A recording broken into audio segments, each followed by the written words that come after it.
आज हम आपको कुछ ऐसे फैक्ट्स के बारे में बताने जा रहे हैं जिसे जानकर आप कहेंगे ये तो हम जानते ही नहीं थे।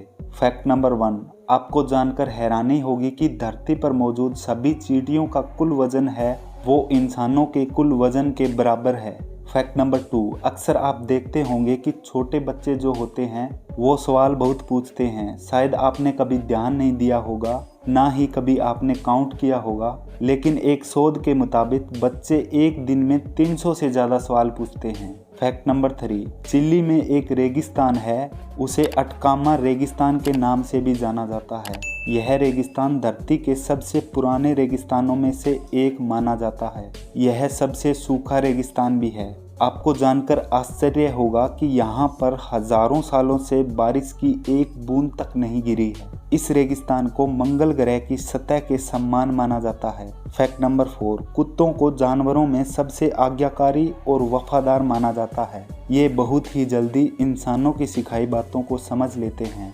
आपको जानकर हैरानी होगी कि कुत्ते लगभग 165 शब्दों की शब्दावली को पहचानना सीख सकते हैं, जिनमें अंग्रेजी के भी कई शब्द शामिल हैं। फैक्ट नंबर 5, इस फोटो में दिखाए गए जानवर का नाम कोआला है, पर क्या आपको पता है इस जानवर के फिंगरप्रिंट बिल्कुल इंसानों के जैसे होते हैं। ये इतने मिलते जुलते होते हैं कि कई बार तो फिंगरप्रिंट पहचानने वाले विशेषज्ञ भी धोखा खा जाते हैं। फैक्ट नंबर 6, आपने ड्रैकुला का नाम तो सुना ही होगा। ये वही ड्रैकुला है जो इंसानों का खून पीता था। मशहूर लेखक ब्राम स्टोकर के उपन्यास का भयानक किरदार असल में ड्रैकुला उपन्यास पूर्वी यूरोप के ट्रांसिल्वेनिया इलाके पर आधारित था। वहाँ के राजा ब्लाड टेपेस पर एक ऐतिहासिक किताब लिखी गई।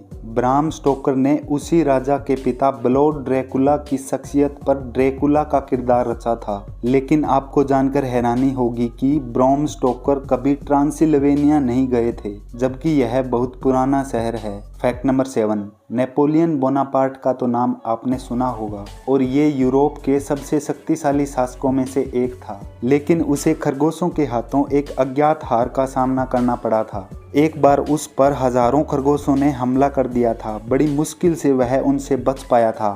फैक्ट नंबर 8, टाइफाइड मैरी एक वास्तविक ऐतिहासिक महिला थी। यह एक आयरिश महिला थी जिसका नाम मैरी मल्लन था, जो 1880 के दशक में संयुक्त राज्य अमेरिका में आ गई थी। हालांकि उसे टाइफाइड बुखार के लक्षण नहीं थे, लेकिन उसके खून में टाइफाइड के बैक्टीरिया थे। डॉक्टरों ने उसे बहुत समझाने की कोशिश की, लेकिन उसे बुखार ही नहीं आता था, तो वो ये बात मानने को तैयार ही नहीं थी। वह एक रसोइये का काम करती थी। कहते हैं कि उसने कई लोगों को टाइफाइड बैक्टीरिया से संक्रमित किया था, जिनमें कईयों की मौत हो गई थी। तभी इस महिला को टाइफाइड मैरी के नाम से भी जाना जाता है। तो आज की वीडियो में बस इतना ही। वीडियो पसंद आई तो नीचे कमेंट करना, लाइक करना, शेयर करना और अभी तक चैनल सब्सक्राइब नहीं किया तो प्लीज कर लेना। मैं ऐसी ही मजेदार वीडियो लाता रहता हूँ। Thank you.